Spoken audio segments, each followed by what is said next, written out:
Okay, we're going to get this started this morning. ULL, welcome. Glad to have you. We're here today to discuss if you've been denied a grant, how to revise and submit, and look at some of the reasons that you've been denied and what you need to do to get it ready to go. I'm Carla Howell. I'm the Director of Purchasing and Sponsor Programs at Northwestern State University, and I'm in my second year as the University of Louisiana System Content Expert for Grant Writing and Research. I am pleased to have joining me today Dr. John Bishop from the University of New Orleans. He is a grant writer, and Dr. Bishop, we're going to let you tell a little bit more about your task at UNO. Well, my name is John Bishop, and that's right. I'm a grant writer at UNO, and I've been in this role for approximately 4 years. And so my job is really to support faculty who are trying to get external funding in any way I can. Ideally, my sweet spot is really trying to make the narrative and the argument as compelling as possible. And so we're trying to support faculty to submit proposals that are as competitive as possible. But Julie, who's here with us today, my counterpart, I was explaining earlier, we really try to help as holistically as we can. And so a lot of times that is budget development as well. And it can really look like a lot of things. And hopefully we'll be able to talk about some of those things today. But I'm really happy to be here. Thank you for the invitation. Well, thank you. Well, you've submitted the grant, and we're approaching this as I've held my way to success. When you've been denied one, that's the most valuable lesson that you can learn. So in starting this out, we're going to have Dr. Bishop look at some of these reasons for rejection here, and we'll go through these and discuss these. We're happy to ask you to put in the chat anything that pops up, any questions that you have. We'll answer those throughout, and we'll have some questions, a question and answer session at the end. So, Dr. Bishop. All right. Yeah. Thank you, Carla. Yeah, I love the Edison reference. I think it's probably apropos in a lot of ways. One of the things that that we try to, I think, instill early on when we work with faculty members is the idea that it's more likely to get an award after the second or the third attempt. Usually that first attempt is, just kind of getting in the game, so to speak. But this is a great first reason to think about not having a relationship or an introduction to the program officer. This is an interesting, I actually hadn't seen this statistic before now that, calling the program officer is the most important element. 85% of all successful grant seekers have had contact with the program officer. But I would believe it would be that high, 85%. Here at UNO, we try really hard when working with early career faculty to encourage folks to open that line of communication with program officers. There's a lot of information that can be gained from this line of communication. I think, you can ask a lot of different types of questions. It's interesting because I was thinking about this reason a little bit, and I don't want to go against the slide here, but I will offer this. I'll put this out there. I believe in the spirit of this suggestion, to make an introduction and to open the line of communication. I don't actually have a problem with cold submissions if the submission, if there is a kind of a working understanding that you're likely going to have to resubmit. So in some ways, submitting a proposal, if you're in it for the long game, is a way of opening that line of communication with program officers. In fact, one of the great reasons for submitting a grant proposal initially is to gain specific reviewer feedback from a panel, so that you can then have a really productive conversation with the program officer. However, I'm also not against making those introductions with program officers early prior to the initial submission. I think that that's a very good practice to do as well. The actual second slide that's coming up, to me, is the best way to open that line of communication and to introduce yourself. If it's a first submission, one of the first questions that we encourage new faculty or early career faculty to do is to, pitch the idea via an email usually, but a phone call is appropriate as well. And just ask the question, is this project a good fit for your program? And that's a great way to, number one, ascertain whether or not the project is in fact a good fit, but also to make an informal introduction and to put your name on the radar of the program officer, and then to get any other feedback that may be helpful or relevant to you. There are some other I think good questions that you might pose early on, which include things like success rates, and you may even ask questions like are there any do you have any suggestions for making a submission as competitive as possible, or are there any pitfalls I need to avoid when submitting? And sometimes you can get some good information that way. The flip side of that coin is that I would just probably caution a little bit not to position yourself as somebody that's brand new to proposal submission, and to sort of position yourself as somebody that's just really, really new. But that's a real subtle type of thing to consider.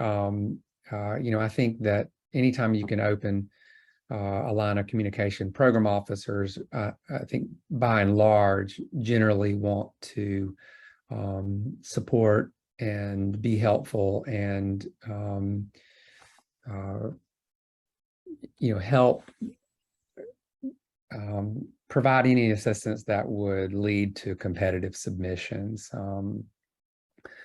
And I agree. If I can reiterate, we say a lot of times call, reach out, but I like the email. Being my background accounting, I want the documentation, and you do open that door and the opportunity for feedback, and that can be very helpful, very valuable, to use to go back to.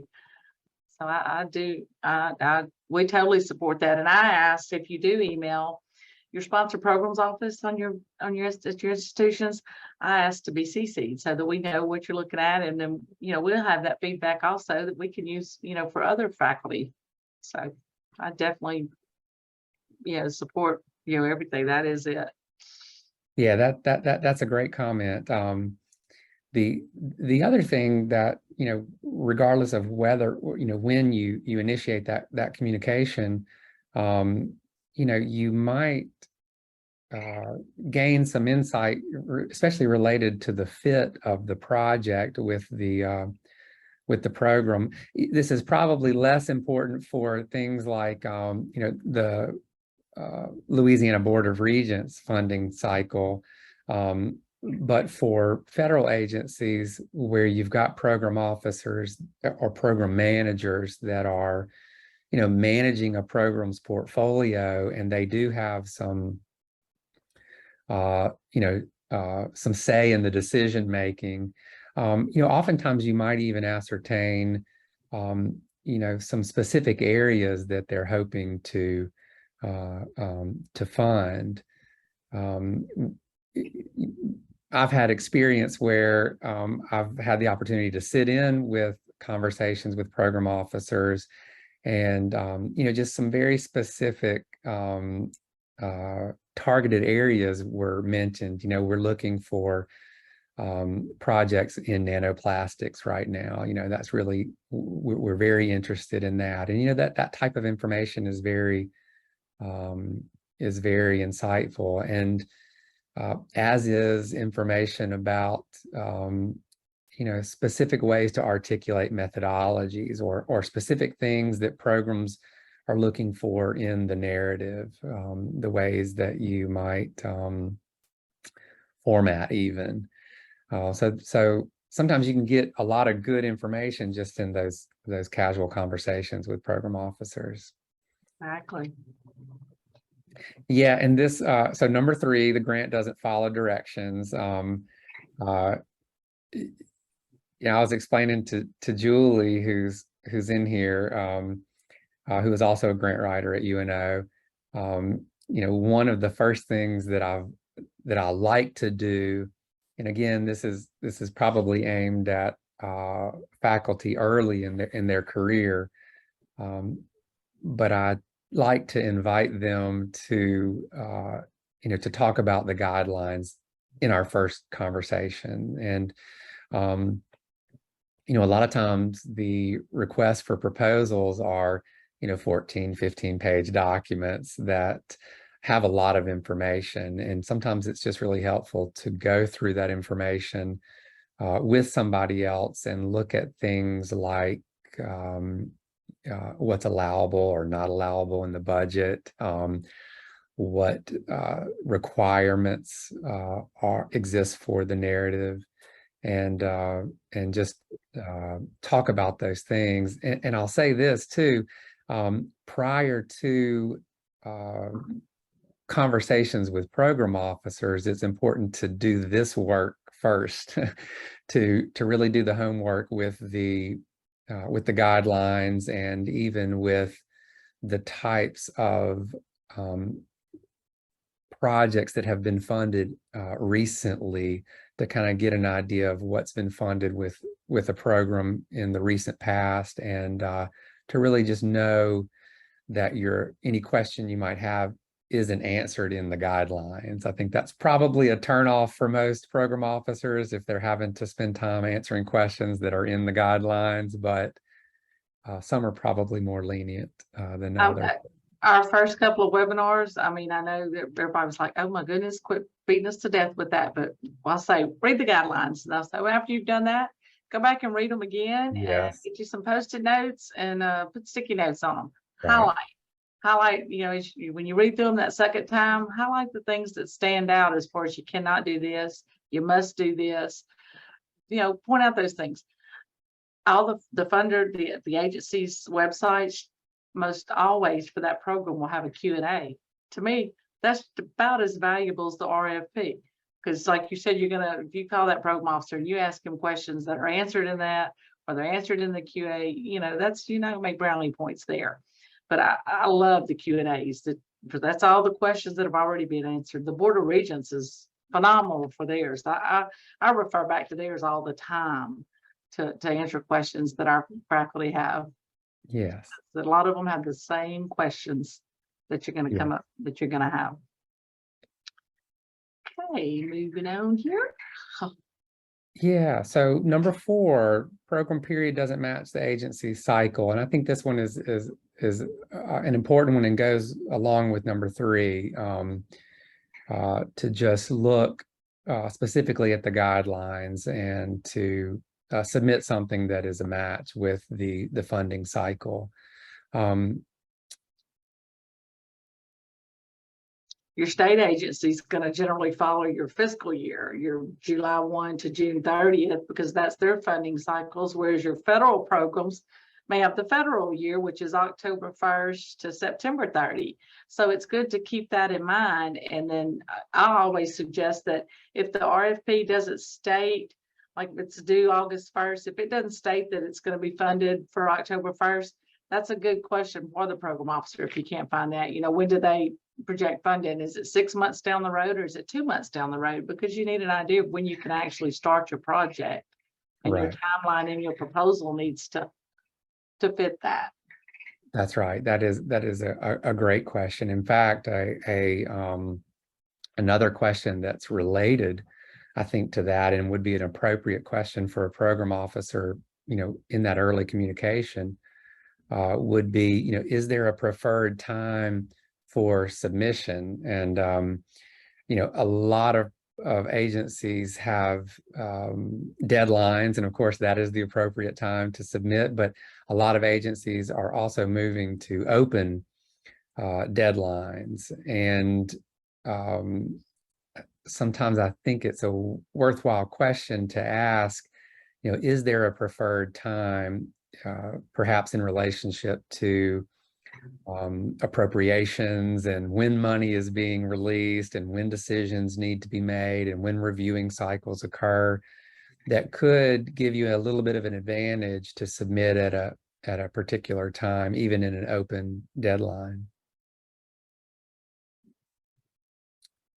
Yeah, so number 5, budget isn't clear, correct, or even provided. This is a great one. And I love that comment, don't skip a compelling financial narrative. And that's exactly right. That's what it is, a financial narrative. So this is, I learned over time that the documents that are supplemental to the narrative really help create a competitive proposal,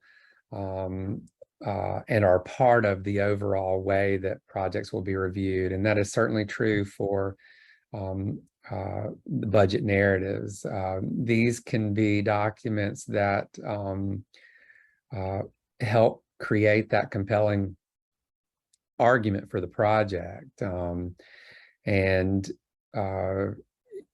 Budget is oftentimes an intimidating part of the proposal procedure, because, depending on a researcher's comfort level, experience, or training with the budget, there oftentimes are new things. How do you get all the institutional information you need related to F&A, indirect cost? I was about to say, work with your sponsored programs offices, because those are figures that change. Yeah. Yes.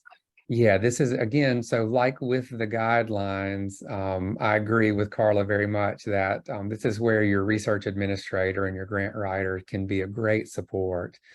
At UNO, we have a budget template, and we really kind of informally require all projects to be submitted to our office on the budget template. And the reason for that is that it calculates the current indirect costs and fringe benefits, and it does that for our researchers.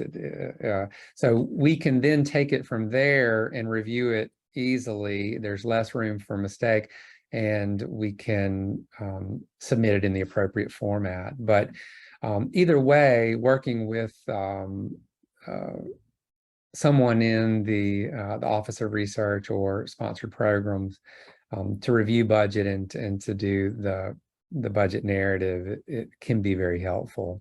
One thing that I have learned from colleagues in my office is that I like to work up the budget narrative first and really try to articulate what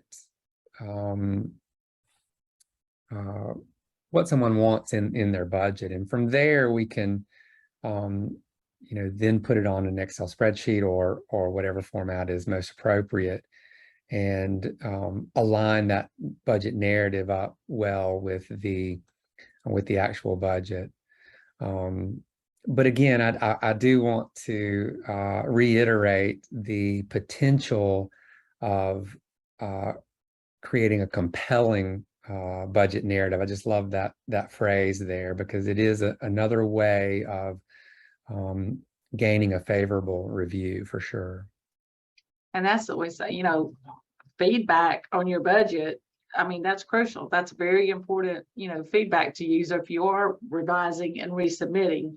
I know with the Board of Regents, they're usually pretty good on their feedback. If there's issues with the budget, they're going to tell you that your narrative doesn't match what you're asking for, or you're asking for too many. We've had cases where they've come back and said, you're not asking for enough to do this. I think that's very important to look at that feedback. And then, as you mentioned, you touched on a little bit, when someone comes to us with an idea, I'm like, well, you've got your end, you know what you want in the end. So what's it going to take to get that? Come up with your budget. And then your proposal is going to be, what does it take to get there? What are your steps to get there? You know, you want this lab with all this equipment. Okay, how do we get there? Let's look at those steps and make it, you know, make it match. Be able to take your narrative and your budget, and this part matches this goal and objective matches this part of the budget. You know, got to flow, got to be able to tie them together. The funding plan, that, I mean, that's crucial. That's if you've got a sound funding plan, that's what a reviewer wants to see. Yeah, that's exactly right. You know, I'm just thinking about your comment of getting feedback on that budget, and the budget narrative can be just as insightful as getting feedback on the project narrative and project design. You know, one of the comments that was striking to me early on is a reviewer made the comment that, you know, just not enough resources in the budget was allocated to the researchers' time. So they weren't asking for enough money for their time, even when the researcher was, not wanting to use money towards their salary for a project in hopes of making it more competitive. And when in fact, valuing that time was an indicator that they would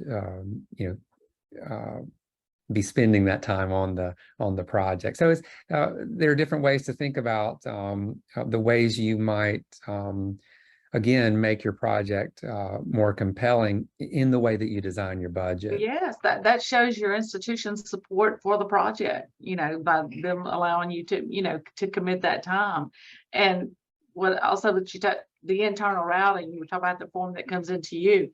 Once again, your sponsor programs office can help you with the matching and identify matching that you may not be thinking about. You know, the overhead, a lot of time, the indirect costs, F&A costs can be matched if the funding agency doesn't allow it. So that's, you know, there are things like that that can help strengthen the proposal, you know, that you may not be considering because you're focusing on your area of expertise and what your project is, what it is that you're looking to design or develop or implement. So, you know, definitely reach out and look at all the resources that are part of the project. Yeah, I think again, those relationships with your research administrator or grant writer can be very helpful. You know, sometimes I hear folks say, you know, I didn't even know I could do that. And it's usually just because they're early in their career and they just hadn't had the experience and didn't even realize that they could do different things related to budget design. Yeah, so number 6, the university didn't meet reporting requirements. Don't miss the chance to prove that the last grant was an investment well made. You know, the first thing that I think about when I think about this particular reason for rejection is the requirement that a lot of agencies have for listing your current and pending support. And that is, in some ways, helpful to agencies and provides evidence that you can successfully manage a project. And the same goes for the university. Can your university successfully manage a project? These are things you want to highlight, even to gain leverage with your proposal submission. That's why I love the Board of Regents programs that help newer faculty gain some experience with managing a grant, and to collect pilot data, because these, the research competitiveness subprogram is the great example, because these really do, I think, help provide evidence that a faculty member or a researcher can successfully manage a grant and is ready for that next step for federal funding. And so any ways that we can show that type of evidence that is leveraged towards a competitive mission again. Most definitely. And I know I'm saying this over and over again, but your sponsor programs office is going to know the relationships that the university has with certain agencies. And if there are some concerns, and they will also help you if you're stumbling with completing these final reports and your program reporting or your financial reporting, reach out to them and they can help the communication there to get these things closed out so that you don't run into any issues in the future with reapplying for funding. Also, they can let you know what proposals have been submitted under those programs before. We generally maintain a database of everything that's been submitted through here. We reach out to funding agencies to get previously submitted proposals, because once they're funded with government funds, then they're public record. So, we do, we try to assist in that here also. So reach out to us. And we also, the eligibility, that's what I was thinking. I was looking at my sign and thinking, we know whether or not we're fit. We've generally been through most of that. We know what we are eligible for. We have a notice of intent that's an online submission form, and we ask to just send us the web link, and we take it from there. We go in there and we look and we make sure that we are eligible. Sometimes it's just private institutions. Sometimes it's a certain type of nonprofits, and we'll do that background for you.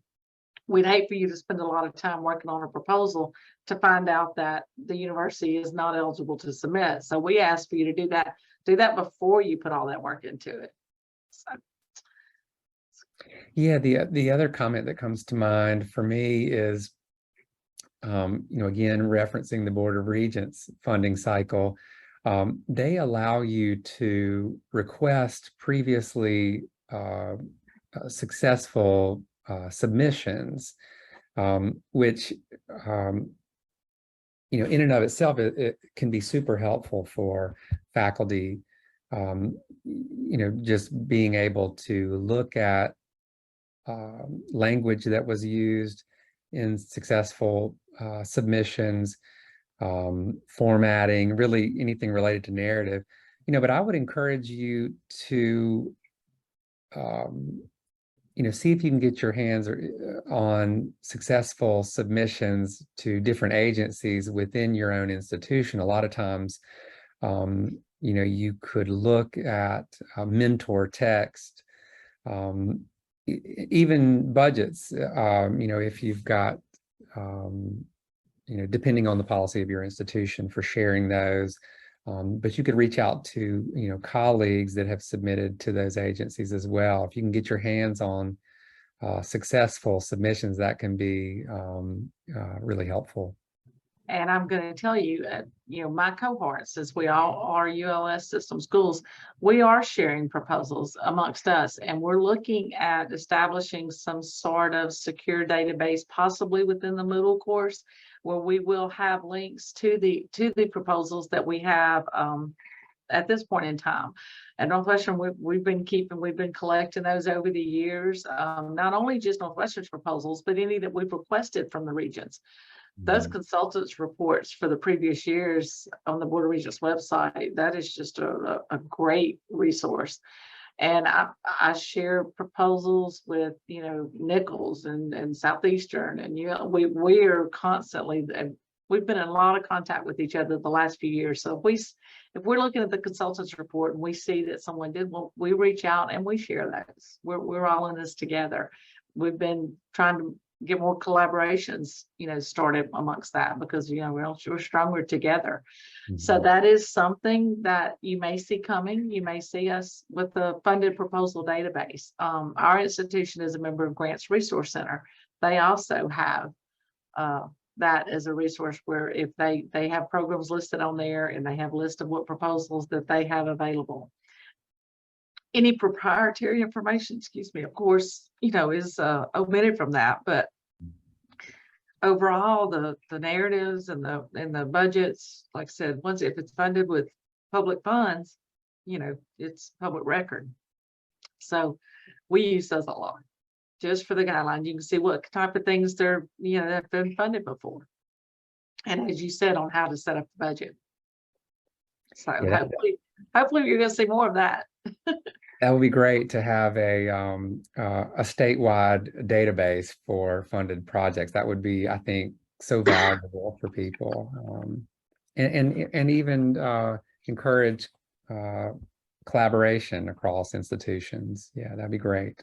We're working with that. Yeah, we're trying to get that going. That is something we're working at. The system is, pulling together resources for that. They're having a meeting right now as we're having this webinar. Well, if we can help in any way at UNO, we'd be eager to do that. Yeah. So the last reasons for rejection, number 7, competition is high and grant funding is limited. So don't let your expectations exceed your capacity or probability. And I think this really comes full circle for us.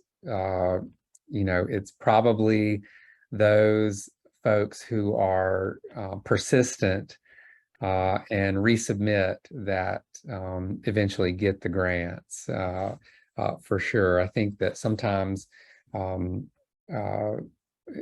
funding is limited, and the probability for winning award increases with resubmissions, but also just realistically looking at the success rates can help with that as well. A lot of times those success rates for different agencies will be available,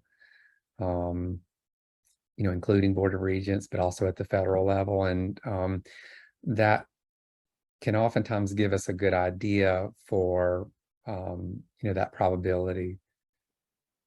I know I'll have faculty come to me in a particular department or education if they're eligible for the Regents, and they'll be like, well, should we submit 3 proposals? And I'm like, yes, but we don't want to compete against each other. Well, you're not competing against each other. Each one of you are competing individually. You're going for the highest score. I mean, if you submit 3, we could possibly get 3.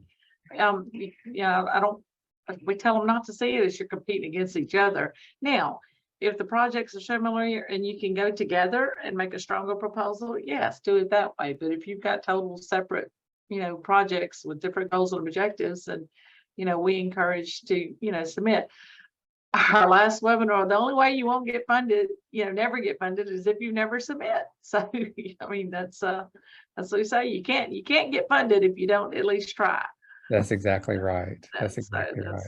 I mean, and there's just, you can have a million reasons not to, but that's going to be it.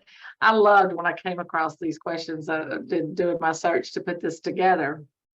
So if you do have the opportunity to do some communication with one of your reviewers, a lot of those reviewers are provided from agencies. The Board of Regents does, but to ask them, and this may be in your feedback, but it may not, but was my application competitive? And will you give me feedback on the areas that need improvement? The Board of Regents, of course, they do that on all theirs, but sometimes you can get a little more insight. Foundations may not always tell you. They may just tell you it was not funded. And this is a great question to ask for them. Can you tell us why? Can you give us some detailed feedback on on what areas do we need to improve? What is this that got my application thrown out? There's nothing, I mean, that's the most valuable lessons that, in my opinion, that you can get. I mean, because these are the people who are reviewing it, they're choosing who gets the funding. And then, are you open to us resubmitting our requests? Is this something that you think you would fund in the future? I mean, you learn right there real quick. Is it worth revising and resubmitting or not? Of course, you're always going to have instances where it may not fit right now, but it may fit later. As John mentioned earlier, you know, they have priorities, they have target areas. What's important this year may not be important last year. I mean, who would have thought 2 years ago that dealing with the pandemic was going to be what everybody was wanting to fund? And look at where we're at now. So you've got to think about, be strategic with your questions. If you know, when you do want to reach out to the reviewers to get those feedbacks, to rewrite, resubmit, and strengthen your proposal. Any thoughts on those, John? Anything you want to add? I have a question for you. Uh-oh. I think it's a good one. Do you encourage your faculty to communicate directly with Board of Regents reviewers? I have not. Now, I do have a reviewer that did a session with me a few months ago, and the recording is up and posted, and it was one of the most valuable sessions that we have available. He had been a reviewer with the Regents for over 20 years. They do provide their list of reviewers in the consultants report, but I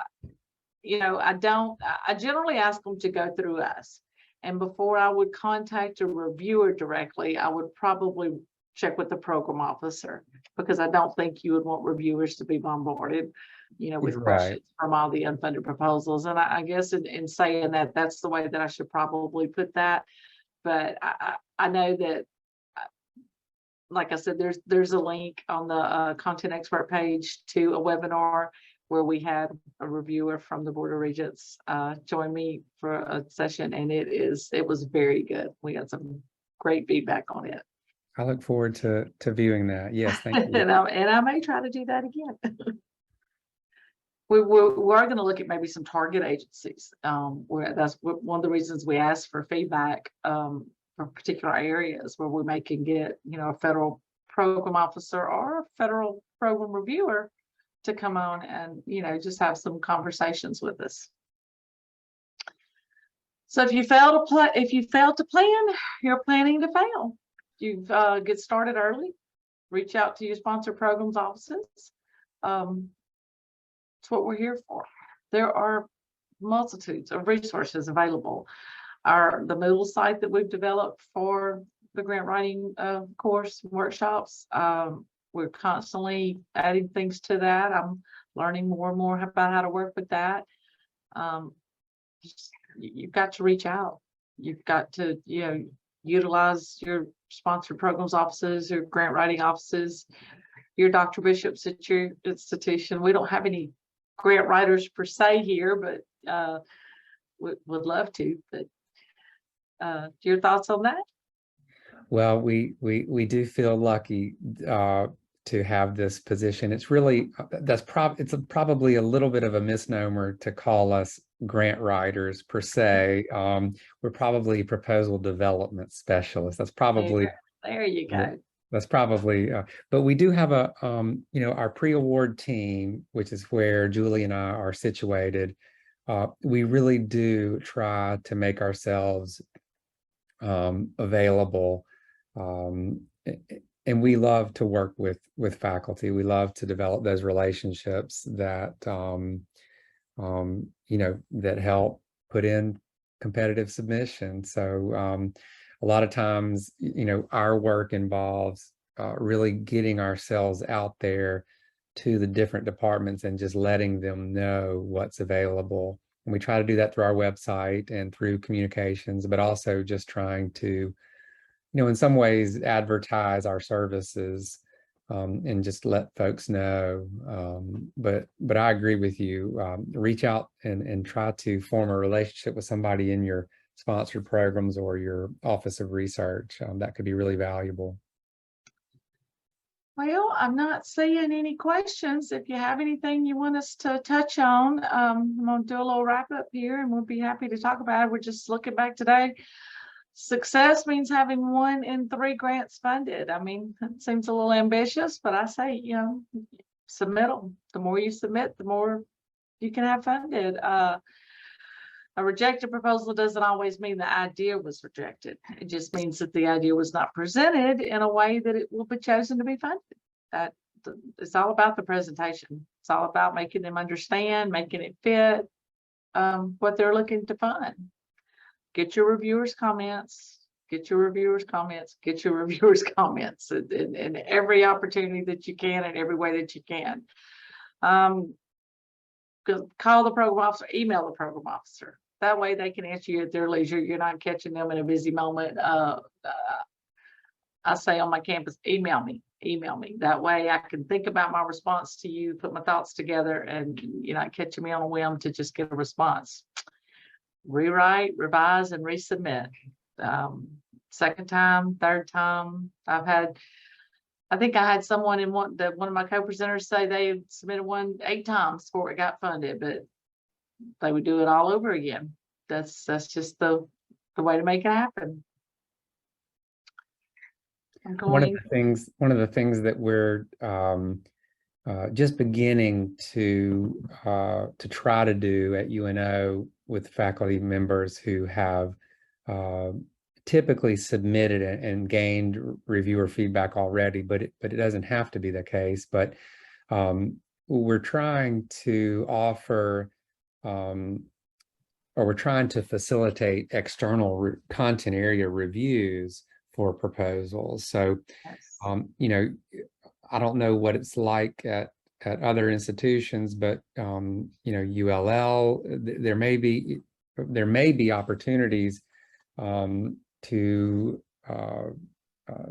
use funds to get external reviews, and that has been valuable for us on at least 2 different occasions in my and could be really valuable for faculty members in their submission. The other thing that I'll mention is that, and I don't know enough about this to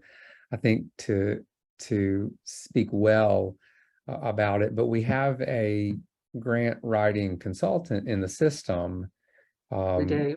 called Gray Matters. That's right. And so we really have a unique opportunity that we haven't had in the past to submit proposals for their external feedback for us as a Louisiana system, and they can do a lot of this type of work and provide feedback prior to submission, again, just to help increase the competitiveness of a submission. So I would encourage folks to look into the Gray Matter grant writing consultant that is available currently, I believe, for the entire Louisiana system. They are available. They're actually part of the meeting that's going on right now with the system office, and several of my cohorts I know are involved in that meeting, and your sponsor program office has the contact information. We have used them to help us with a recent proposal submission to the Department of Justice.